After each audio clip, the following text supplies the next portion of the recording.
ओम गण गणपते नमः। जब जीवन में संकट गहराते हैं और कोई रास्ता नजर नहीं आता, तब एक ही देवता है जो हर विघ्न को हर लेते हैं। विघ्नहर्ता श्री गणेश जी। और उन्हीं की कृपा पाने के लिए हर मास में एक दिन आता है, संकष्टी चतुर्थी। लेकिन सावन मास की संकष्टी चतुर्थी कुछ विशेष होती है। ये वो समय होता है जब शिव और गणेश दोनों की कृपा साथ में बरसती है। ये व्रत केवल बाधाओं को दूर नहीं करता, ये मन की उलझनों को, घर के कलेशों को और जीवन की हर कठिनाई को शांत कर देता है। एक माँ दिन भर भूखी प्यासी रहकर अपने बच्चे के जीवन से हर संकट दूर करने की कामना करती है। एक पत्नी अपने पति की लंबी उम्र के लिए मौन साधती है और एक भक्त पूरे विश्वास से श्री गणेश से कहता है, मुझे संभाल लीजिए प्रभु, अब आप ही मेरा सहारा हैं। आज की कथा सिर्फ धर्म नहीं सिखाएगी, बल्कि आपको एहसास कराएगी कि भक्ति में कितनी शक्ति है। तो आइए सावन की इस पावन संकष्टी चतुर्थी पर अपने हृदय को गणेश भक्ति से जोड़े, कथा के हर शब्द को आत्मा में उतारे और जीवन को करे संकटों से मुक्त। तो सब प्रेम से बोलो, संकट हरता श्री गणेश भगवान की जय। एक बार ऋषियों ने सकंद कुमार से पूछा कि हे सकंद कुमार, दरिद्रता, शोक, कुष्ठ आदि से विकलांग, शत्रु से संतप्त, राज्य से निष्कासित राजा, सदैव दुखी रहने वाले, धनहीन, समस्त उपद्रवों से पीड़ित, विद्याहीन, संतानहीन, घर से निष्कासित लोगों, रोगियों एवं अपने कल्याण की कामना करने वाले लोगों को क्या उपाय करना चाहिए जिससे उनका कल्याण हो और उनके उपरोक्त कष्टों का निवारण हो जाए। यदि आप कोई उपाय जानते हो तो उसे बताइए। स्वामी कार्तिकेय जी ने कहा, हे ऋषियों, आपने जो प्रश्न किया है उसके निवारण के लिए मैं आप लोगों को एक शुभदायक व्रत बताता हूँ, उसे सुनिए। इस व्रत के करने से पृथ्वी के समस्त प्राणी सभी संकटों से मुक्त हो जाते हैं। यह व्रत राज महापुण्यकारी एवं मानवों को सभी कार्यों में सफलता प्रदान करने वाला है। विशेषतया यदि इस व्रत को महिलाएं करें तो उन्हें संतान एवं सौभाग्य की वृद्धि होती है। इस व्रत को धर्मराज युधिष्ठिर ने किया था। पूर्व काल में राज्यच्युत होकर अपने भाइयों के साथ जब धर्मराज वन में चले गए थे, तो उस वनवास काल में भगवान श्री कृष्ण ने उनसे कहा था कि युधिष्ठिर ने भगवान कृष्ण से अपने कष्टों के शमनार्थ जो प्रश्न किया था, उस कथा को आप भी श्रवण कीजिए। युधिष्ठिर पूछते हैं कि हे पुरुषोत्तम, ऐसा कौन सा उपाय है जिससे हम वर्तमान संकटों से मुक्त हो सकें? हे गदाधर, आप सर्वज्ञ हैं। हम लोगों को आगे अब किसी प्रकार का कष्ट ना भुगतना पड़े, ऐसा कोई उपाय बताइए। सकंद कुमार जी कहते हैं कि जब धैर्यवान युधिष्ठिर विनम्र भाव से हाथ जोड़कर बारंबार अपने कष्टों के निवारण का उपाय पूछने लगे, तो भगवान ऋषिकेश ने कहा, श्री कृष्ण जी ने कहा कि हे राजन, संपूर्ण कामनाओं को पूर्ण करने वाला एक बहुत बड़ा गुप्त व्रत है। हे पुरुषोत्तम, इस व्रत के संबंध में मैंने आज तक किसी को नहीं बताया है। हे राजन, प्राचीन काल में सतयुग की बात है कि पर्वतराज हिमाचल की सुंदर कन्या पार्वती ने शंकर जी को पति रूप में प्राप्त करने के लिए गहन वन में जाकर कठोर तपस्या की, परंतु भगवान शिव प्रसन्न होकर प्रकट नहीं हुए। तब शैलतन्या पार्वती जी ने अनादि काल से विद्यमान गणेश जी का स्मरण किया। गणेश जी को उसी क्षण प्रकट देखकर पार्वती जी ने पूछा कि मैंने कुटीर, दुर्लभ एवं लोमहर्षक तपस्या की, किंतु अपने प्रिय भगवान शिव को प्राप्त नहीं कर सकी। वे कष्ट विनाशक दिव्य व्रत जिसे नारद जी ने कहा है और जो आपका ही व्रत है, उस प्राचीन व्रत के तत्व को अब आप मुझसे कहिए। पार्वती जी की बात सुनकर तत्कालीन सिद्धिदाता गणेश जी उस कष्टनाशक शुभदायक व्रत का प्रेम से वर्णन करने लगे। गणेश जी ने कहा, हे अचल सूते, अत्यंत पुण्यकारी एवं समस्त कष्टनाशक व्रत को कीजिए। इसके करने से आपकी सभी आकांक्षाएं पूर्ण होंगी और जो व्यक्ति इस व्रत को करेंगे उन्हें भी सफलता मिलेगी। हे देवी, श्रावण के कृष्ण चतुर्थी की रात्रि में चंद्र उदय होने पर पूजन करना चाहिए। उस दिन प्रातः कृत्य से निपटकर मन में संकल्प करें कि जब तक चंद्र उदय नहीं होगा मैं निराहार रहूंगी। पहले गणेश पूजन करके तभी भोजन ग्रहण करूंगी। मन में ऐसा निश्चय करना चाहिए। इसके बाद सफेद तिल के जल से स्नान करें। अपना नित्य क्रम करने के बाद हे सुंदर व्रत वाली मेरा पूजन करें। यदि सामर्थ्य हो तो प्रति मास स्वर्ण की मूर्ति का पूजन करें। अपनी शक्ति के अनुसार सोने, चांदी, तांबे अथवा मिट्टी के कलश में जल भरकर उस पर गणेश जी की प्रतिमा स्थापित करें। मूर्ति कलश पर वस्त्र आच्छादन करके अष्टदल कमल की आकृति बनाएं और उसी मूर्ति की स्थापना करें। तत्पश्चात षोडशोपचार विधि से भक्ति पूर्वक पूजन करें। मूर्ति का ध्यान इस प्रकार से करें। हे लंबोदर, 4 भुजा वाले, 3 नेत्र वाले, लाल रंग वाले, हे नील वर्ण वाले, शोभा के भंडार, प्रसन्न मुख वाले गणेश जी, मैं आपका ध्यान करती हूँ। हे गजानन, मैं आपका आवाहन करती हूँ। हे विघ्नराज, आपको प्रणाम करती हूँ। ये आसन है। हे लंबोदर, ये आपके लिए पाद्यम है। हे शंकर सुवन, ये आपके लिए अर्घ्य है। हे उमापुत्र, ये आपके स्नान के लिए जल है। हे वक्रतुंड, ये आपके लिए आचमनीय जल है। हे शूर्पकर्ण, ये आपके लिए वस्त्र है। हे कुबज, ये आपके लिए यज्ञोपवीत है। हे गणेश्वर, ये आपके लिए रोली और चंदन है। हे विघ्न विनाशन, ये आपके लिए फूल है। हे विकट, ये आपके लिए धूप बत्ती है। हे वामन, ये आपके लिए दीपक है। हे सर्वदेव, ये आपके लिए लड्डू का नैवेद्य है। हे सर्वशक्तिमान देव, ये आपके निमित्त ही फल है। हे विघ्नहर्ता, ये आपके निमित्त मेरा प्रणाम है। प्रणाम करने के बाद क्षमा प्रार्थना करें। इस प्रकार षोडशोपचार रीति से पूजन करके नाना प्रकार के भक्ष्य पदार्थों को बनाकर भगवान को भोग लगाएं। हे देवी, शुद्ध देसी घी में 15 लड्डू बनाए। सर्वप्रथम भगवान को लड्डू अर्पित करके उसमें से 5 ब्राह्मण को दे दे। अपने सामर्थ्य के अनुसार दक्षिणा देकर चंद्र उदय होने पर भक्ति भाव से अर्घ दे। तदंतर 5 लड्डू का स्वयं भोजन करें। फिर हे देवी, तुम सब तिथियों में सर्वोत्तम गणेश जी की परम प्रियतमा हो। हे चतुर्थी, हमारे द्वारा प्रदत्त अर्घ को ग्रहण करो, तुम्हें प्रणाम है। इस प्रकार से चंद्रमा को अर्घ प्रदान करें। क्षीर सागर से उत्पन्न हे लक्ष्मी के भाई, हे निशाकर, रोहिणी सहित हे शशि, मेरे दिए हुए अर्घ को ग्रहण कीजिए। गणेश जी को इस प्रकार प्रणाम करें। हे लंबोदर, आप संपूर्ण इच्छाओं को पूर्ण करने वाले हैं, आपको प्रणाम है। हे समस्त विघ्नों के नाशक, आप मेरी अभिलाषाओं को पूर्ण करें। तत्पश्चात ब्राह्मण की प्रार्थना करें। हे द्विजराज, आपको नमस्कार है। आप साक्षात देव स्वरूप हैं। गणेश जी की प्रसन्नता के लिए हम आपको लड्डू समर्पित कर रहे हैं। आप हम दोनों का उद्धार करने के लिए दक्षिणा सहित इन 5 लड्डुओं को स्वीकार करें। हम आपको नमस्कार करते हैं।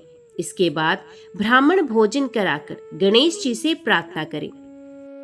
यदि इन सब कार्यों की करने की शक्ति ना हो तो अपने भाई बंधुओं के साथ दही एवं पूजन में निवेदित पदार्थ का भोजन करें। प्रार्थना करके प्रतिमा का विसर्जन करें और अपने गुरु को अन्न, वस्त्र आदि एवं दक्षिणा के साथ मूर्ति दे दें। इस प्रकार से विसर्जन करें। हे देवों में श्रेष्ठ गणेश जी, आप अपने स्थान को प्रस्थान कीजिए एवं इस व्रत पूजा के फल को दीजिए। हे सुमुखी, इस प्रकार जीवन भर गणेश चतुर्थी का व्रत करना चाहिए। यदि जन्म भर ना कर सके तो 21 वर्ष तक करे। यदि इतना करना भी संभव ना हो तो 1 वर्ष तक 12 महीनों के व्रत को करे। यदि इतना भी ना कर सके तो 1 वर्ष के 1 मास को अवश्य ही व्रत करे और श्रावण चतुर्थी को व्रत का उद्यापन करे। तो सब प्रेम से बोलो, गणपति भगवान की जय। विदर्भ देश की घटना है। उसकी राजधानी कौंडिन्यपुर थी। वहां भीम नामक एक प्रसिद्ध राजा राज्य करता था। उसकी पतिव्रता पत्नी का नाम चारुहासिनी था। उनका दाम्पत्य जीवन सुखपूर्वक व्यतीत हो रहा था, किंतु बड़ी आयु होने पर भी संतान ना होने का दुख उन्हें बहुत पीड़ित करता था। तब राजा ने सोचा कि इसके लिए कोई उपाय करना चाहिए। ऐसा निश्चय कर उसने अपना राज्य और अपने विश्वास पात्र अमात्य को सौंप दिया और उससे कहा, जब तक मैं ना लौटूं तब तक सावधानी पूर्वक प्रजा पालन और देश की सीमा की रक्षा करते रहना। अमात्य ने आदेश पालन का वचन दिया तो राजा वहां से निश्चिंत होकर वन को चले गए। वे राजा वन में भ्रमण करता हुआ विश्वामित्र जी के आश्रम में जा पहुंचा और महर्षि को प्रणाम कर बैठ गया। महर्षि ने देखा और पूछा, तुम कौन हो? यहाँ किस प्रयोजन से आए हो? अपना पूर्ण परिचय दो। तो राजा बोला, प्रभु, मैं कौंडिन्यपुर में रहता हुआ विदर्भ देश पर शासन करता था। मेरा नाम भीम है। मेरी वृद्ध अवस्था हो गई तो भी कोई संतान नहीं हुई, इसलिए आपकी सेवा में उपस्थित हुआ हूँ। मैं नहीं जानता कि मुझ जैसे कर्तव्यनिष्ठ एवं धर्मज्ञ व्यक्ति को भी इस दुर्भाग्य की प्राप्ति क्यों हुई है। महर्षि ने कहा, राजन, तुमने पूर्व जन्म में श्री गणेश्वर का निरादर किया, उसी के फलस्वरूप तुम इस जन्म में संतानहीन रहे हो। यदि उनको प्रसन्न कर लो तो तुम्हें अब भी संतान की प्राप्ति हो सकती है। राजा ने जिज्ञासा की, महामुने, मुझे मेरे पूर्व जन्म का वृतांत सुनाने की कृपा कीजिए कि मेरे द्वारा भगवान गणेश्वर का निरादर कैसे हो गया था। विश्वामित्र जी बोले, महाराज, तुम्हारे कुल में बहुत पहले भीम नामक एक अन्य प्रतापी पुरुष हुआ था। उसकी पत्नी अत्यंत सुंदर और पतिव्रता थी। उससे एक पुत्र की प्राप्ति हुई जो गूंगा, बहरा और विकलांग था। उसके शरीर से दुर्गंध आती थी। माता पिता ने उसका नाम दक्ष रखा। अनेक प्रयत्न करने पर भी वे बालक मूर्खता और बधिरता के दोष से मुक्त ना हो सका। हे राजन, किसी ने राजा से कहा कि यदि बालक अपनी माता के साथ तीर्थ करे तो संभव है कि बालक का रोग दूर हो जाएगा। उसके परामर्श पर राजा के आदेश से रानी अपने पुत्र को लेकर तीर्थ यात्रा को चली गई। मार्ग में चोरों ने उसे लूट लिया, इसलिए उसके पास जीवन यापन के लिए भी धन नहीं रहा। तब उसने एक शिव मंदिर में शरण ली और बालक को वहीं छोड़कर भिक्षा के लिए गांव में चली गई। तभी उस मंदिर में एक धर्मज्ञ ब्राह्मण आया। उसके शरीर का स्पर्श करके प्रवाहित होने वाली वायु के स्पर्श से बालक का शरीर रोग मुक्त हो गया।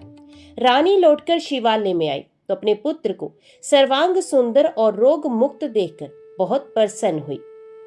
उसने ब्राह्मण देवता का पता लगाया तो ज्ञात हुआ कि वे गणेश जी का उपासक था। उसने रानी को गणेश जी की उपासना का उपदेश दिया।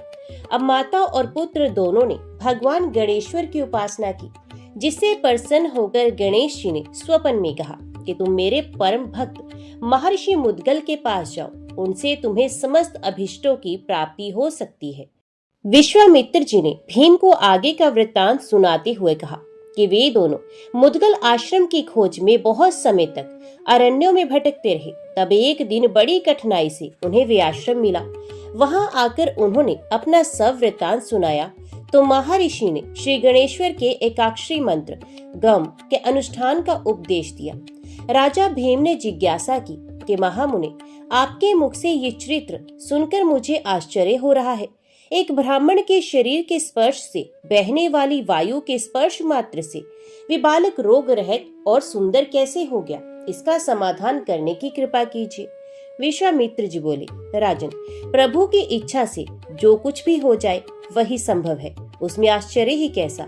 भगवान गजानन चाहे तो किसी भी निमित्त से अभिष्ट प्रदान कर सकते हैं। देखो, एक समय की बात है, सिंधु देश की पल्ली नामक ग्राम में एक धनिक वैश्य रहता था। उसका नाम कल्याण था। एक दिन वे वणिक पुत्र अपने मित्रों के साथ वन में गया। वहां एक ऐसी शिला देखी जिस पर कोई मूर्ति सी अंकित थी। उन्होंने उसे गणेश्वर नाम देकर पूजन आरंभ किया और सबने मिलकर वहां एक मंडप बनाकर उत्सव मनाने की आयोजना की। उस दिन से अपने सब मित्रों के साथ वे वणिक पुत्र दिन रात वहीं रहकर गणेश जी की उपासना करने लगा। जब वे घर नहीं पहुंचे तो माता पिता को चिंता हुई और पता लगाने आए कि वे कहाँ हैं और क्या करते हैं। सब बालकों को उपासना आदि में लगे देखकर उनके माता पिता आदि ने कल्याण से कहा कि तुम्हारे पुत्र ने हमारे बालकों को भी पागल बना दिया है, जो अरण्य में पड़ी हुई शिला का पूजन आराधना कर रहे हैं। इसलिए तुम अपने पुत्र को रोको, अन्यथा हमें उसके साथ कठोरता का व्यवहार करना पड़ेगा। ये सुनकर कल्याण ने उस मंडप को गिरा दिया और अपने पुत्र को मारने लगा। उसने उस गणेश शिला को उठाकर दूर फेंका और समस्त बालकों को वहां से भगा दिया। इससे वणिक पुत्र बल्लाल को बड़ा मानसिक कष्ट पहुंचा। उसने पिता से हाथ जोड़कर निवेदन किया कि पिताजी, अब मुझे कितना भी भारी दंड दे दीजिए, किंतु उन सर्वात्मा भगवान गणाध्यक्ष का निरादर मत कीजिए। वे प्रभु समस्त कल्याणों के देने वाले हैं, अपने भक्तों के सभी विघ्नों को भी हरण करते हैं। उनके समान अन्य कोई बड़ा देव नहीं है। वैश्य ने क्रोधावेश में कहा, मूर्ख, इस पत्थर को सर्वात्मा कहता है। देखूंगा तेरे गणाध्यक्ष तेरे विघ्नों को किस प्रकार दूर करता है और तुझे बंधन से कैसे छुड़ाता है। कल्याण ने अपने पुत्र को एक पेड़ से दृढ़ता पूर्वक बांध दिया और बोला, अब भी अपनी भूल स्वीकार कर और गणेश जी की भक्ति छोड़कर अपने कार्य में लग जा। किंतु पुत्र ने पिता की बात स्वीकार नहीं की, तो वे उसे गाली देकर चला गया। इस बालक को अपने पिता की निष्ठुरता पर क्रोध आ गया और उसने उसे शाप दे दिया, तुमने मुझे इस निर्जन वन में अकेला ही निर्दयता पूर्वक बांधकर छोड़ दिया है। इसके फलस्वरूप तुम बहरे, गूंगे, अंधे और विकलांग हो जाओगे। बहुत समय बीत गया। वृक्ष से बंधा रहने के कारण बालक थक गया और रस्सी के बंधन उसके कोमल अंगों में गड़ गए। इससे अत्यंत पीड़ित होकर वे भगवान गजानन को पुकारने लगा और अंत में उनकी ओर से भी निराश हो गया, तो उसने आत्मघात करने का निश्चय किया। वे वृक्ष से ही सर मारने लगा, उससे मस्तक में क्षत हो गए। तब वे बालक पीड़ा और निराशा के कारण रोता हुआ बोला, हे विघ्नेश, आपके भक्त पर ऐसा महान संकट है और आप सुनते नहीं। पता नहीं आप कहीं भी हैं या नहीं, यदि हैं तो आते क्यों नहीं। तभी उसने देखा एक ब्राह्मण आ रहा है। उसने तुरंत ही बालक के बंधन खोले और सर पर हाथ फेरते हुए कहा, वत्स, तुम्हारी पुकार सुनते ही तो यहाँ आ गया हूँ। तुमने पिता को जो शाप दिया है वे सत्य होगा। ये स्थान तुम्हारे नाम पर बल्लाल विनायक के नाम से प्रसिद्ध हो जाएगा। इधर कल्याण का शरीर उसी समय से रोगग्रस्त हो गया। उसे दुर्गंध आने लगी। वे बहरा, गूंगा और विकलांग हो गया। उसकी दशा देखकर पत्नी को बहुत दुख हुआ। वे पुत्र को देखने के लिए अरण्य में गई, तो वहां उसे गणेश्वर के पूजन में लगा देखा। इससे उसके मन में बड़ी प्रसन्नता हुई। उसने पुत्र से कहा, पुत्र, ये तो तू बड़ा मंगल कार्य कर रहा है, परंतु तुम्हारे पिता की दशा बहुत दारुण हो गई है। उन्हें भी चलकर देखना चाहिए। बस माता पिता की आज्ञा मानना भी पुत्र का परम कर्तव्य होता है। बल्लाल ने उसी प्रकार शांति पूर्वक बैठे रहकर कहा, जननी, सांसारिक माता पिता तो अनित्य हैं। यथार्थ माता पिता तो भगवान गणेश्वर ही हैं, जिनकी मैंने शरण ले ली है। इन्हीं भगवान का निरादर करने के कारण पिताजी को ऐसी दशा प्राप्त हुई है। अब उनकी सेवा करना तुम्हारा ही कर्तव्य है, क्योंकि पत्नी के लिए पति की सेवा ही सर्वोपरि है। माता ने कहा, पुत्र, अपने जन्मदाता पिता को शाप से मुक्त कर दो, मैं तुमसे विनय करती हूँ। ये सुनकर बल्लाल ने कहा, जननी, मैं तो अब कुछ भी नहीं कर सकता। अगले जन्म में तुम एक राजा की महारानी बनोगी, किंतु तुम्हारा पुत्र गूंगा, बहरा, विकलांग और दुर्गंध युक्त होगा। उसके कारण तुम्हारा पति उस पुत्र के साथ तुम्हें भी घर से निकाल देगा। फिर एक शिवालय में एक गणपति भक्त ब्राह्मण के स्पर्श से तुम्हारे उस दक्ष नामक पुत्र का शरीर निरोग और सुंदर हो जाएगा। हे राजन, ये समस्त घटना चक्र उसी वाणी के अनुसार घटित हुआ था। अब आगे का वृतांत सुनो। कौंडिन्यपुरी नगर के निकट ही एक महावन था, जिसमें भगवान गणाध्यक्ष का एक प्राचीन मंदिर विद्यमान था। दक्ष ने उस मंदिर में जाकर गणेश्वर के एकाक्षरी मंत्र का जप आरंभ किया।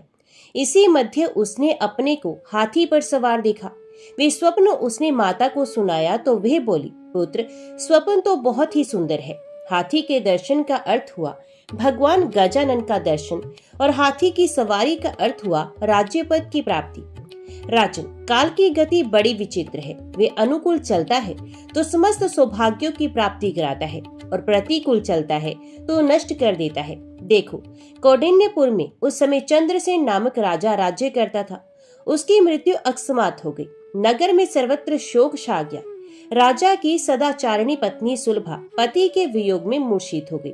तभी एक वैदज्ञ ब्राह्मण ने आकर कहा, जिसकी जितनी आयु होती है वे उतना ही जीवित रहता है, इसलिए शोक व्यर्थ है। फिर जो मर गया उसका संस्कार तो करना ही चाहिए, अन्यथा सद्गति कैसे होगी।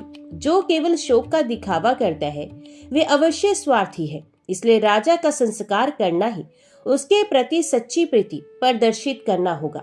राजा के कोई पुत्र या परिवारजन नहीं था, इसलिए प्रधान अमात्य ने उसका मृतक संस्कार किया और फिर सब अमात्य बैठकर विचार करने लगे कि किसे राजा बनाया जाए। तभी महर्षि मुद्गल वहां आ गए और अमात्यों के पूछने पर महर्षि ने कहा, गज, अपनी सूंड जिसके कंठ में माला पहनाइए उसी को राजा बनाना चाहिए। इसके लिए आप लोग एक उत्सव का आयोजन करके राजा का चयन कर लो। महर्षि की आज्ञा अनुसार शुभ दिन देखकर उत्सव का आयोजन किया गया, जिसमें सहस्रों व्यक्ति उपस्थित हुए। दक्ष भी उसमें दर्शक के रूप में सम्मिलित हुआ था। रानी ने पुष्कर नामक गजेंद्र की सूंड में एक रत्न माला डाली और प्रार्थना की कि हे गजराज, इस माला को किसी योग्य व्यक्ति के गले में डाल दो जो धर्म पूर्वक राज्य शासन चला सके। हाथी उस जन समूह के मध्य में इधर उधर सूंड हिलाता हुआ धीरे धीरे चल पड़ा। वे कभी कभी रुककर किसी विशिष्ट व्यक्ति को सूंघने लगता तो वे व्यक्ति समझता कि ये मेरे ही गले में माला डालेगा।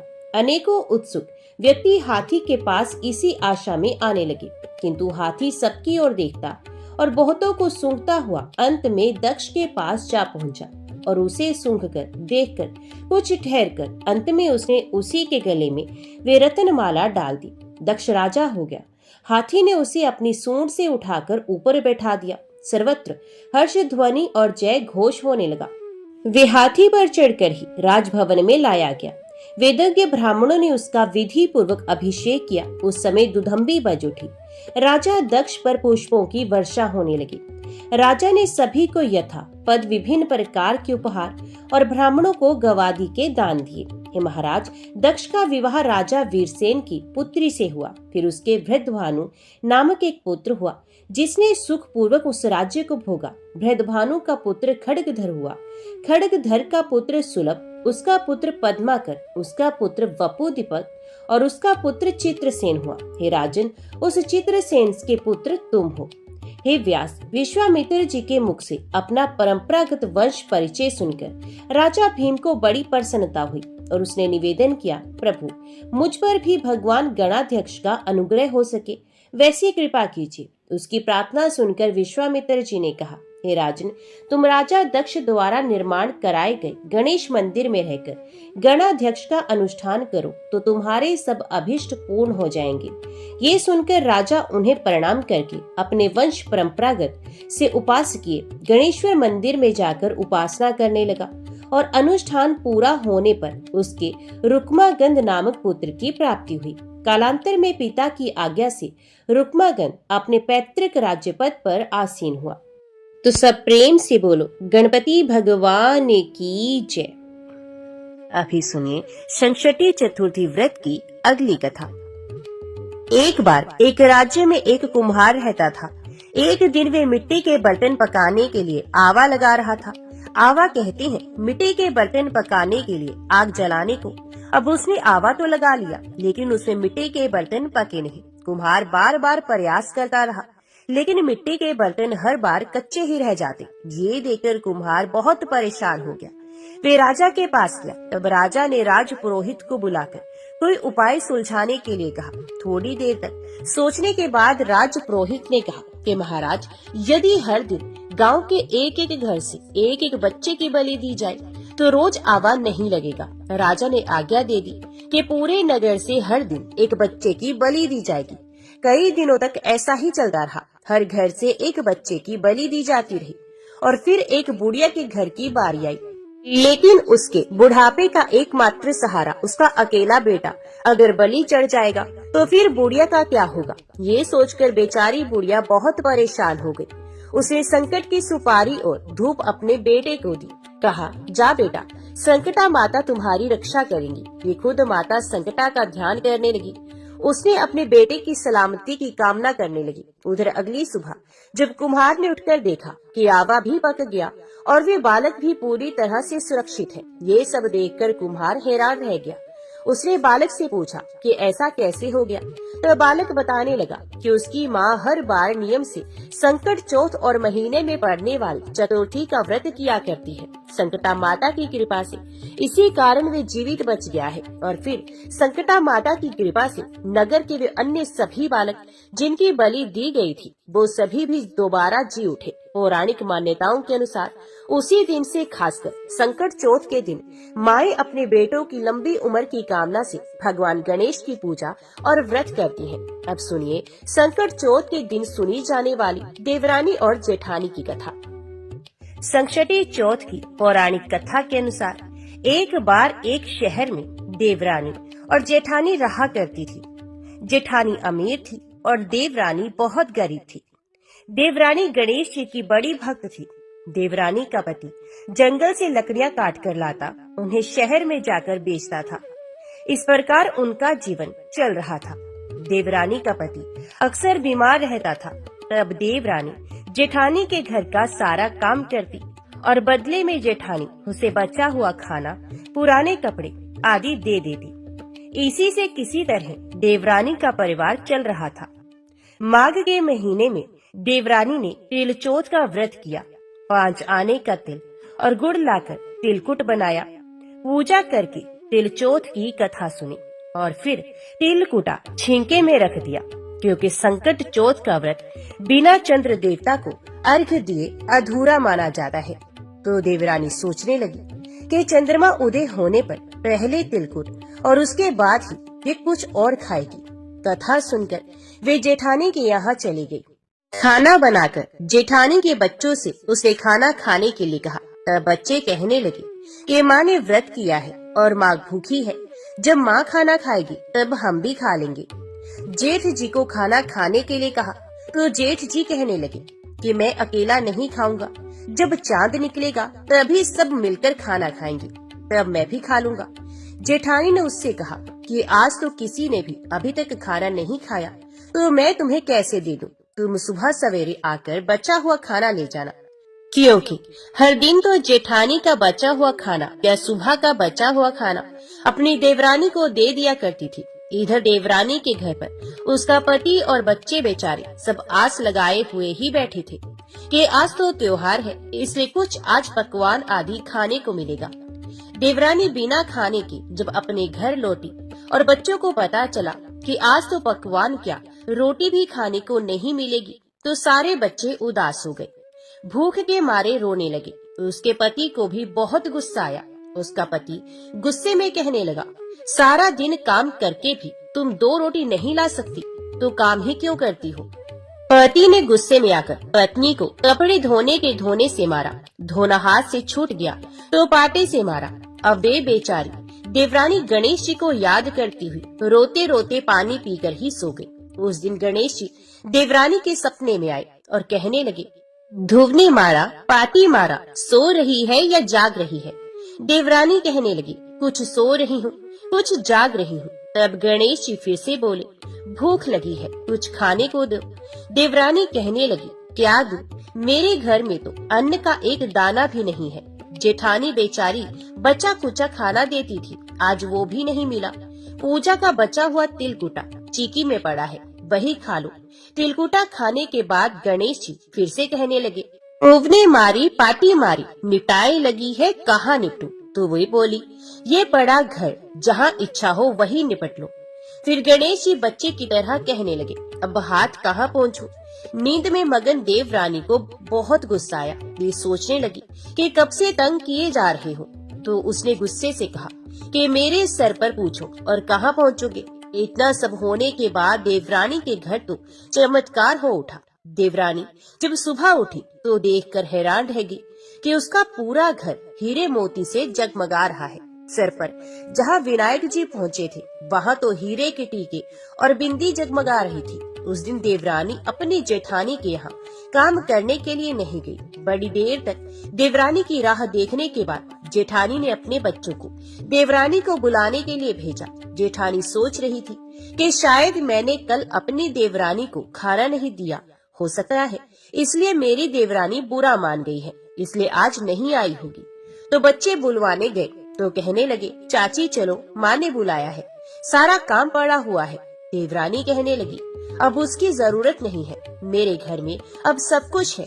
गणेश जी भगवान ने मुझ पर बड़ी कृपा की है।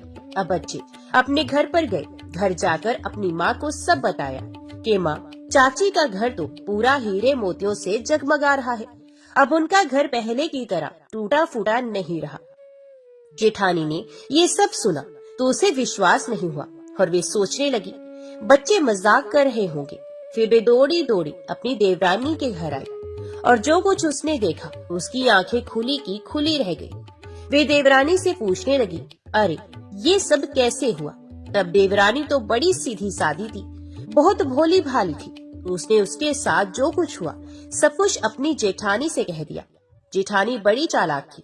घर लौटकर जेठानी ने अपने पति से कहा कि आप मुझे धोबन और पाटे से मारो। उसका पति कहने लगा, ए भलमानस, मैंने तो तुम्हारे ऊपर कभी हाथ तक नहीं उठाया, मैं भला तुम्हें धवन और पाटे से कैसे मार सकता हूँ? लेकिन जेठानी मानी ही नहीं और वे जिद करने लगी कि मुझे पीटो। मजबूर होके उसके पति को उसे मारना ही पड़ा। अब उसने ढेर सारा घी डालकर चूरमा बनाया और चीके में रखकर सो गई। रात को चौथ विनायक जी सपने में आए और कहने लगे कि भूख लगी है, क्या खाऊं? तो जेठानी कहने लगी कि हे गणेश जी महाराज, मेरी देवरानी के यहाँ तो आपने सुख खा तिलकुट खाया था।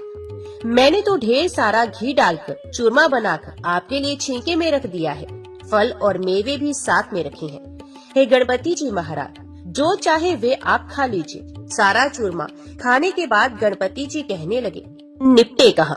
तो जेठानी कहने लगी, उसके यहाँ तो टूटी फूटी झोपड़ी थी, मेरे यहाँ तो कंचन का महल है, जहाँ चाहो निपट लो। तब गणेश जी ने पूछा, अच्छा ठीक है, अब बताओ मैं पहुँचूं कहाँ? तो जेठानी कहने लगी, मेरे माथे पर बड़ी सी बिंदी लगाकर पहुँच लो। जेठानी तो बहुत चालाक थी और उसके मन में धन का लालच भी था। धन की लालची जेठानी सुबह सुबह बड़ी जल्दी उठ गई। सोचने लगी कि आज तो मेरा घर भी हीरे जवाहरात से भर चुका होगा और मैं तो देवरानी से ज्यादा अमीर बन जाऊंगी। लेकिन जब वे सुबह उठी तो उसने देखा हीरे मोती की जगह उसके घर में तो गंदगी फैली हुई थी और बड़ी तेज बदबू आ रही थी। उसके सर पर भी बड़ी सी बिंदी की जगह गंदगी लगी हुई थी। तब उसने कहा कि हे गणेश जी महाराज, ये आपने क्या कर दिया? मुझसे रूठे और देवरानी पर रूठे। जेठानी बहुत दुखी हुई, उसे गुस्सा भी आ रहा था। जेठानी ने किसी तरह अपने घर की सफाई करने की कोशिश की, लेकिन गंदगी तो और ज्यादा फैलती ही जा रही थी। उधर जेठानी के पति को जब मालूम हुआ तो वे भी बहुत गुस्सा हुआ और कहने लगा कि तेरे पास तो इतना सब कुछ था, फिर भी तेरा मन नहीं भरा।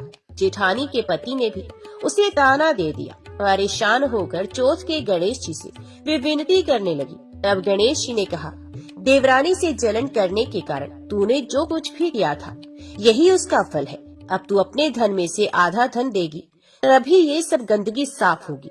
जेठानी ने किसी तरह अपना आधा धन बांट दिया, किंतु मोहरों की एक हांडी चूल्हे के नीचे उसने गाड़ कर रखी थी। उसने सोचा, इसका पता तो किसी को नहीं चलेगा, और उसने वे छुपाया हुआ धन बांटा ही नहीं। छुपाए हुए धन को छोड़कर बाकी सारा धन उसने अपनी देवरानी को आधा आधा दे दिया और फिर गणेश जी से कहने लगी, हे गणपति भगवान, अब तो अपना ये बिखराव समेट लो। तब गणपति भगवान कहने लगे, अभी नहीं, पहले चूल्हे के नीचे जो गाड़ी हुई मोहरों की हांडी है उसे भी ताक में रख दो और दो सुई के भी 2 हिस्से कर दो। इस प्रकार गजानन ने बाल स्वरूप में आकर सुई जैसी छोटी से छोटी चीज का भी बंटवारा करवा दिया और इसके बाद ही अपनी माया समेटी। माया समेट ही जेठानी के घर जो गंदगी फैली हुई थी वे भी दूर हो गई और जेठानी को उसके लालच का सबक भी मिल गया। हे गणपति महाराज, जैसे ही आपने देवरानी पर कृपा की, वैसे ही कथा को सुनने वाले सभी भक्तों पर करना, किंतु जैसी सजा जेठानी को दी वैसी किसी को मत देना। तो बोलो गणपति भगवान की जय। माघ कृष्ण गणेश चतुर्थी की पौराणिक व्रत कथा के अनुसार पार्वती जी ने एक बार गणेश जी से पूछा कि हे वत्स, माघ महीने में किस गणेश की पूजा करनी चाहिए तथा इसका क्या नाम है? उस दिन पूजन में किस वस्तु का नैवेद्य अर्पित करना चाहिए और क्या आहार ग्रहण करना चाहिए? इसे आप सविस्तार बतलाने की कृपा करें। गणेश जी ने कहा कि हे माता, माघ में भालचंद्र नामक गणेश की पूजा करनी चाहिए। इनका पूजन षोडशोपचार विधि से करना चाहिए।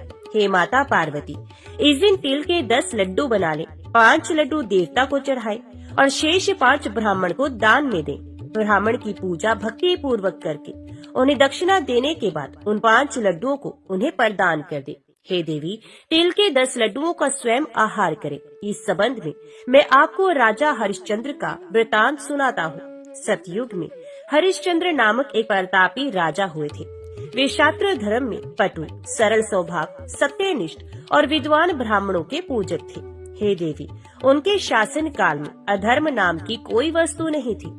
उनके राज्य में कोई अपाहिज, दरिद्र या दुखी नहीं था। सभी लोग आधी व्याधि से रहित एवं दीर्घायु होते थे। उन्हीं के राज्य में एक ऋषि शर्मा नामक तपस्वी ब्राह्मण रहते थे। एक पुत्र की प्राप्ति होने के बाद ही वे स्वर्गवासी हुए। पुत्र का भरण पोषण उनकी पत्नी करने लगी। वे विधवा ब्राह्मणी भिक्षाटन के द्वारा पुत्र का पालन पोषण करती थी। उस ब्राह्मणी ने माघ मास की संकटा चतुर्थी का व्रत किया। वे पतिव्रता ब्राह्मणी गोबर से गणेश जी की प्रतिमा बनाकर सदैव पूजन किया करती थी। हे पार्वती, भिक्षाटन के द्वारा ही उसने पूर्वोक्त रीति से तिल के 10 लड्डू बनाए। इसी बीच उसका पुत्र गणेश जी की मूर्ति अपने गले में बांधकर स्वे इच्छा से खेलने के लिए बाहर चला गया। तब एक नर पिशाच कुम्हार ने उस ब्राह्मणी के 5 वर्षीय बालक को जबरन पकड़कर अपने आवों में छोड़कर मिट्टी के बर्तनों को पकाने के लिए उसमें आग लगा दी। इधर उसकी माता अपने बच्चे को ढूंढने लगी। उसे ना पाकर वे बड़ी व्याकुल हुई। वे ब्राह्मणी विलाप करती हुई गणेश जी की प्रार्थना करने लगी। हे गणेश जी महाराज, विशाल शरीर वाले, हे सूर्य नारायण की लाली के सदृश कांति वाले, हे सुंदर जटा समूह को धारण करने वाले, आप इस दुखनी की रक्षा कीजिए। हे गजानन, हे 4 भुजाधारी, हे मस्तक में चंद्रमा को धारण करने वाले, हे विनायक, हे अनाथों के नाथ, हे वरदायक, मैं पुत्र के वियोग से व्यथित हूँ, आप मेरी रक्षा कीजिए। वे ब्राह्मणी इसी प्रकार आधी रात तक विलाप करती रही। प्रातः काल होने पर कुम्हार अपने पके हुए बर्तनों को देखने के लिए आया। जब उसने आवा खोल के देखा तो उसमें जांघ भर पानी जमा हुआ पाया। और इससे भी अधिक आश्चर्य उसे जब हुआ कि उसने बैठे हुए एक खेलते हुए बालक को देखा। ऐसी अद्भुत घटना देखकर वे भयवश कांपने लगा और इस बात की सूचना उसने राज दरबार में दी। उसने राज्य सभा में अपने कुकृत्य का वर्णन किया। कुम्हार ने कहा कि हे महाबाहु, ए प्रज्वलित अग्नि के समान तेजवान, हे महाराज हरिश्चंद्र, मैं अपने दुष्कर्म के लिए वध के योग्य हूँ। उसने आगे कहा, हे महाराज, कन्या के विवाह के लिए मैंने कई बार मिट्टी के बर्तन पकाने के लिए आवा लगाया है, परंतु मेरे बर्तन कभी भी नहीं पके और सदैव कच्चे ही रह गए। तब मैंने भयभीत होकर एक तांत्रिक से इसका कारण पूछा तो उसने कहा कि चुपचाप किसी लड़के की तुम बलि चढ़ा दो, तुम्हारा आवा पक जाएगा। मैंने सोचा कि मैं किसके बालक की बलि दूं? जिसके बालक की बलि दूंगा वे मुझे क्यों कर जीवित छोड़ेगा। इसी भय से हे महाराज, मैंने दृढ़ निश्चय किया कि इसे ही बैठाकर आग लगा दूंगा। मैंने अपनी पत्नी से परामर्श भी किया कि ऋषि शर्मा ब्राह्मण मृत हो गए हैं। उनकी विधवा पत्नी भीख मांगकर अपना गुजारा करती है। अरे वे लड़के को लेकर क्या करेगी? मैं यदि उसके पुत्र को बलि दे दूं तो मेरे बर्तन भी पक जाएंगे। मैं इसे जघन्य गर्म को करके रात में निश्चिंत होकर सो गया था। प्रातः जब मैंने आवा खोलकर देखा तो क्या देखता हूँ कि उस लड़के को मैं जिस स्थिति में बैठाकर गया था वे उसी तरह निर्भय भाव से बैठा है और उसमें जांघ भर पानी भरा हुआ है। इस भयावह दृश्य से मैं कांप उठा और इसकी सूचना देने आपके पास आया हूँ। कुम्हार की बात सुनकर राजा बहुत ही विस्मित हुए और उस लड़के को देखने के लिए आए। बालक को प्रसन्नता पूर्वक खेलते देखकर मंत्री से राजा ने कहा कि ये क्या बात है, ये किसका लड़का है? इस बात का पता लगाओ। इस आवे में जांघ भर जल कहाँ से आया? इसमें कमल के फूल कहाँ से खिल गए? इस दरिद्र कुम्हार के आवे में वैदूर्य मणि के समान हरी हरी धूप कहाँ से उगाई? बालक को ना तो आग की जलन हुई, ना तो इसे भूख प्यास ही लगी। ये आवे में भी वैसा ही खेल रहा है मानो अपने घर में खेल रहा हो। राजा इस तरह की बात कह ही रहे थे कि वे ब्राह्मणी वहाँ बिलखती हुई आ पहुँची। वे कुम्हार को कोसने लगी। जिस प्रकार गाय अपने बछड़े को देखकर रंभाती है, ठीक वही अवस्था उस बुढ़िया की भी थी। ये बुढ़िया बालक को गोद में लेकर प्यार करने लगी और कांपती हुई राजा के सामने बैठ गई। राजा हरिश्चंद्र ने पूछा कि हे ब्राह्मणी, इस बालक के नाक जलने का क्या कारण है? क्या तू कोई जादू जानती है अथवा तूने कोई धर्म आचरण किया है जिसके कारण बच्चे को आंच तक नहीं आई? राजा की बात सुनकर ब्राह्मणी ने कहा कि हे महाराज, मैं कोई जादू नहीं जानती और ना तो कोई धर्म आचरण, तपस्या, योग, दान आदि की प्रक्रिया ही जानती हूँ। हे राजन, मैं तो संकट नाशक गणेश चतुर्थी का व्रत करती हूँ। उसी व्रत के प्रभाव से मेरा पुत्र जीता जागता बच गया है। ब्राह्मणी की बात सुनकर राजा ने कहा कि मेरे राज्य की संपूर्ण जनता इस संकट नाशक गणेश चतुर्थी का व्रत करे, इसमें मेरी पूर्ण सम्मति है। राजा ने उसकी परिक्रमा करते हुए कहा कि हे पतिव्रते, तू धन्य है। राजा ने संपूर्ण नगर वासियों को गणेश जी का व्रत करने का आदेश दे दिया। इस आश्चर्यजनक घटना के कारण सभी लोग उस दिन से प्रत्येक मास की गणेश चतुर्थी का व्रत करने लगे। इस व्रत के प्रभाव से ब्राह्मणी ने अपने पुत्र के जीवन को पुण्य पाया था। इतना कहने के बाद श्री कृष्ण ने कहा कि हे युधिष्ठिर, आप भी सर्वोत्तम व्रत कीजिए। इस व्रत के प्रभाव से आपकी सभी कामनाएं पूर्ण होंगी। आप मित्रों, पुत्रों और पौत्रों को सुख देने वाले साम्राज्य को प्राप्त कर सकेंगे। हे महाराज, जो लोग इस व्रत को करेंगे उन्हें पूर्ण सफलता मिलेगी। भगवान श्री कृष्ण की बात से युधिष्ठिर बहुत प्रसन्न हुए और माघ कृष्ण गणेश चतुर्थी का व्रत करके निष्कंटक राज्य भोगने लगे। तो बोलो गणपति भगवान की जय। पौराणिक कथा के अनुसार एक गांव में एक सेठ सेठानी थे। उनके एक बेटे और एक बहू थी। बहू सबको भोजन कराकर फिर स्वयं भोजन करती थी। एक पड़ोसन ऐसी भी थी जो रोज पूछती थी कि बहू आज क्या बनाया है, क्या खाया है? तो बहू कहती ठंडो बासी। एक दिन उसके पति ने ऐसा सुनकर विचार किया कि आज तो पकवान बनाए जाए, फिर देखें कि मेरी पत्नी क्या कह रही है। उसने तरह तरह के पकवान बनवाए और घर के सभी लोगों ने एक साथ बैठकर भोजन किया। आज भी पड़ोसन ने पूछा तो बहू ने कहा कि ठंडो बासी। सेठ के लड़के ने सोचा हो न हो कोई बात अवश्य है जिससे कि मेरी पत्नी ऐसा कहती है।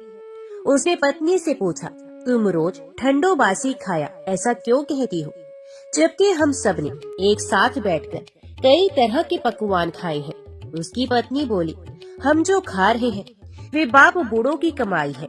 जिस दिन आप कमा कर लाओगे उस दिन मैं समझूंगी कि ताजा भोजन कर रहे हैं। अब एक दिन लड़के ने माँ से कहा मैं एक बड़े शहर में कमाई करने जा रहा हूँ। तो माँ बोली बेटा अपने पास इतना धन है कि खाया नहीं खत्म होगा। माँ के मना करने पर भी बेटे ने स्वयं कमाने का दृढ़ निश्चय कर लिया और जाते समय पत्नी से कहा मैं जब तक कमाकर बहुत सा धन लेकर ना आऊं तुम चूल्हे की आग मत बुझने देना। एक दिन चूल्हे की आग बुझ गई तो वे मन ही मन घबराने लगी, कहीं मेरे पति पर संकट तो नहीं आ पड़ा। जल्दी से पड़ोस में से आग लाकर चूल्हे में रख दूं। ऐसा विचार करके पत्नी पड़ोस में गई। वहाँ पड़ोसन चौथ माता का व्रत और पूजन कर रही थी। पड़ोसन ने कहा थोड़ी देर में आकर ले जाना। तो बहू ने पड़ोसन से पूछा आप यह व्रत क्यों करती हैं, इससे क्या मिलता है? पड़ोसन ने कहा चौथ माता के इस व्रत को करने से अन्न और लक्ष्मी मिलती है और अपनी मनोकामनाएं पूर्ण होती हैं। अब बहू भी चौथ माता का व्रत करने लगी। दीवार पर उसने चौथ माता का चित्र बनाया। उस दिन घी और गुड़ का चूरमा बनाकर रात्रि को चंद्रमा को अर्घ्य देकर उसने भोजन किया। ऐसा करते करते बहुत दिन हो गए। चौथ माता ने उस बहू के पति को सपना दिया कि शाहूकार का बेटा तू जागे की सोवे, तेरी पत्नी तुझे बहुत याद कर रही है। घर जाकर उसकी चिंता मिटा दे। तू दुकान खोलकर कंकु केसर का पगलिया बना के बैठ जाना। आज तेरा हिसाब किताब चुकता हो जाएगा। अब तो चौथ माता ने जैसा कहा था वैसा ही हुआ। उसने घर जाने की तैयारी की और गाड़ी भर के धन दौलत लेकर चल दिया। रास्ते में एक बड़ा सा काला नाग फन फैलाए बैठा था और कहने लगा आज तो मैं तुम्हें डसूंगा, नहीं छोड़ूंगा। आज तेरी आयु पूरी हो गई है, सेठ के लड़के ने कहा, आज चौथ माता ने मुझे सपना दिया तो मैं पत्नी से मिलने घर जा रहा हूँ। वहाँ मेरी पत्नी बहुत चिंता कर रही होगी। मैं उससे मिलकर जरूर आऊंगा, तब तुम मुझे डस लेना। नाग ने कहा, तुम शपथ पूर्वक कह के जाओ तो मैं तुम्हें जाने दूंगा, परंतु लौटकर नहीं आए तो तुम्हारे घर आकर मैं तुम्हें डस लूंगा। इस प्रकार सांप को वचन देकर वे घर पहुंचा। वहाँ सभी से हंसी खुशी से मिला और भोजन करने उदास होकर बैठ गया। उसकी पत्नी ने उदास होने का कारण पूछा तो पत्नी ने काले नाग वाली बात बताते हुए कहा कि यदि मैं उसके पास नहीं जाऊंगा तो वे घर आकर ही मुझे डस लेगा। पत्नी बहुत चतुर थी। उसने कहा कि आप घबराओ नहीं, लेट जाओ, मैं एक उपाय करती हूँ। पत्नी ने कमरे की 7 पेड़ी धोई। पहली पेड़ी पर रेत, दूसरी पेड़ी पर इत्र, तीसरी पेड़ी पर गुलाल फूल, चौथी पर कंकु केसर, 5वीं पर लड्डू पेड़ा, 6ठी पर गादी गलीचा और 7वीं पेड़ी पर दूध का कटोरा भरकर रख दिया। इस प्रकार वे 7 ही पेड़ी सजाकर बैठ गए। आधी रात होते ही नाग आकर पेड़ी चढ़ने लगा। पहली पेड़ी पर रेत में लौट गया और कहने लगा कि सेठ की बहू ने आराम तो बहुत दिया, पर वचनों से बनकर आया हूँ, सो डस ही लूंगा अवश्य ही। इसी प्रकार 7 पेड़ियों पर नाग आराम करता हुआ और कहता हुआ कि डसूंगा। जरूर कमरे में जाने ही वाला था कि चौथ माता ने विचार किया कि मैं इसे नहीं बचाऊंगी तो संसार में धर्म कर्म व्रत को कौन मानेगा। अब तो गणेश जी, चंद्रमा जी और चौथ माता ने उसे बचाने का विचार किया। चंद्रमा जी ने उजाला किया, चौथ माता ढाल बनी और गणेश जी ने तलवार लेकर नाग को मार दिया और ढाल से ढक दिया। अब बहू भी थकी हारी सो गई। दिन निकला तो लोग बेटे से मिलने आए, परंतु बेटा बहू तो उठे ही नहीं। बहुत देर हो गई तो माँ उन्हें उठाने गई। माँ ने 7 पेड़ियों पर जो कुछ भी देखा तो वे बहुत ही घबराई और बेटा बहू को आवाज लगाई। बेटा बहू उठे तो देखा कि एक ढाल तलवार वहाँ पड़ी है। अब ढाल उठाई तो वही काला नाग मरा हुआ पड़ा है। बेटा बहू ने सोचा कि आज तो धर्म कर्म ही आड़े आए हैं, जो भगवान गणेश जी और चौथ माता ने अपनी रक्षा की है। हे चौथ माता, आपने जैसी सेठ के बेटे बहू की रक्षा की, वैसे ही रक्षा सबकी करना। तो बोलो चौथ माता की जय। भगवान विघ्नहर्ता गणेश की कथा सुने बिना चौथ माता के व्रत की कथा अधूरी मानी जाती है। इसलिए अब आप सुनिए भगवान गणेश की कथा। एक समय की बात है, भगवान विष्णु का विवाह लक्ष्मी जी के साथ निश्चित हो गया। विवाह की तैयारियां होने लगी। सभी देवताओं को निमंत्रण भेजे गए, परंतु गणेश जी को निमंत्रण नहीं दिया गया। कारण जो भी रहा हो, अब भगवान विष्णु की बारात जाने का समय आ गया। सभी देवता अपनी पत्नियों के साथ विवाह समारोह में आए। उन सब ने देखा कि गणेश जी कहीं दिखाई नहीं दे रहे हैं। तब वे आपस में चर्चा करने लगे कि क्या गणेश जी को कोई न्योता नहीं दिया या स्वयं गणेश जी ही नहीं आए। सभी को इस बात पर आश्चर्य होने लगा। तभी सबने विचार किया कि भगवान विष्णु से ही इसका कारण पूछा जाए। विष्णु भगवान से पूछने पर उन्होंने कहा कि हमने गणेश जी के पिता भोलेनाथ महादेव को न्योता भेजा है। यदि गणेश जी अपने पिता के साथ आना चाहते हो तो आ जाते। अलग से न्योता देने की कोई आवश्यकता भी नहीं थी। दूसरी बात ये है कि उनको 1.25 मन मूंग, 1.25 मन चावल, 1.25 मन घी और 1.25 मन लड्डू का भोजन दिन भर में चाहिए।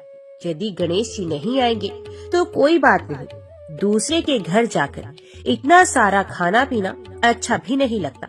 इतनी वार्ता कर ही रहे थे कि किसी एक ने सुझाव दिया, यदि गणेश जी आ भी जाए तो उनको द्वारपाल बनाकर बैठा देंगे कि आप घर की देखभाल करना।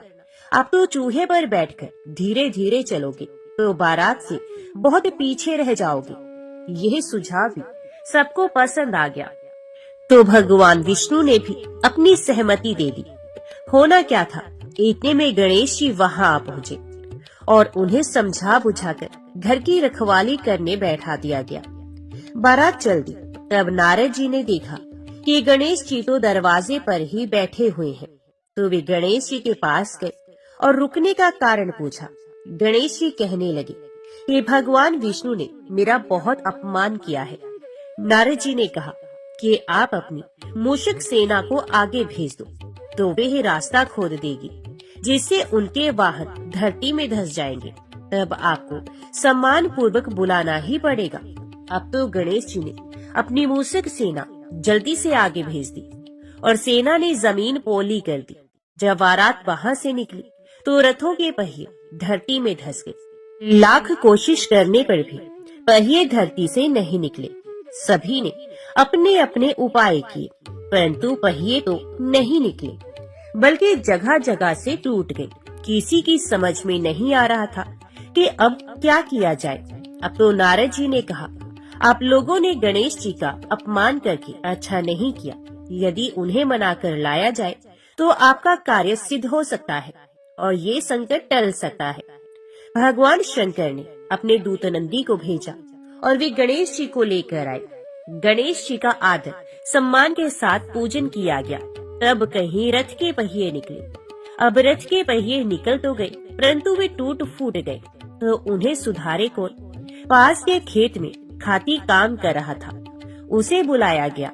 खाती अपना कार्य करने के पहले श्री गणेशाय नमः कहकर गणेश जी की वंदना मन ही मन करने लगा। देखते ही देखते खाती ने सभी पहियों को ठीक कर दिया। तब खाती कहने लगा कि हे देवताओं, आपने सर्वप्रथम भगवान गणेश जी को नहीं मनाया होगा और ना ही उनका पूजन किया होगा, इसलिए तो आपके साथ ये संकट आया है। हम तो मूर्ख अज्ञानी हैं, फिर भी पहले गणेश जी को पूजते हैं, उनका ध्यान करते हैं। आप लोग तो देवतागण हैं, फिर भी आप गणेश जी को कैसे भूल गए?